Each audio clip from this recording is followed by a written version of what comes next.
बिस्मिल्लाहिर्रहमानिर्रहीम। किताबी तालीम का तरीका, हर काम के करने का कुछ न कुछ तरीका और उसूल होता है। जब हम इस अजीम काम को कर रहे हैं तो इसके भी कुछ उसूल और आदाब हैं।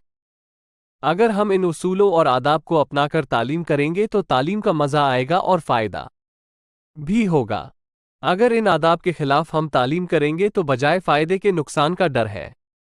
सबसे पहले हमको यह मालूम होना चाहिए कि तालीम का मकसद क्या है और उसका मौजू विषय मालूम हो और उसके आदाब का पता हो। मकसद अल्लाह ताला की रज़ामंदी और खुशनुदी इस तालीम के जरिए हासिल करना। इस मजलिस के दो मौजू हैं। पहला मौजू ये है कि फ़ज़ाइल आमाल के जरिए दिल में दीन की सच्ची तलब और आखिरत की फ़िक्र पैदा करें। दूसरा मौजू ये है कि वादा और वईद के जरिए इल्म व अमल में जोड़ पैदा करें। इस मजलिस के 4 आदाब हैं।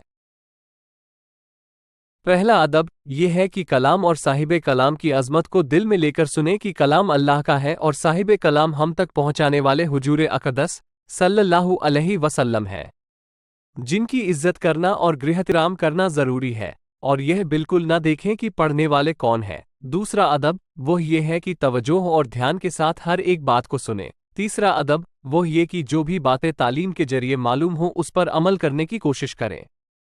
अगर अमल न करती हों तो नियत करें कि इंशाअल्लाह अब से बराबर अमल करूंगी। चौथा अदब वह ये कि ज्यों का त्यों दूसरों तक पहुंचाने की नियत से सुने, क्योंकि हुजूर अक़दस सल्लल्लाहु अलैहि वसल्लम ने इस उम्मत को दुआ दी जिसने मेरी एक हदीस भी सुनी और ज्यों का ज्यों दूसरों तक पहुंचा दी तो वो दुनिया और आखिरत में सरसब्ज व शादाब रहेगी। तो हम इस दुआ में शामिल होने के लिए इस अमल को जरिया बना सकते हैं। अगर हम इन आदाब का लिहाज रखकर तालीम में बैठेंगे तो हमको पूरा अजरो सवाब मिलेगा।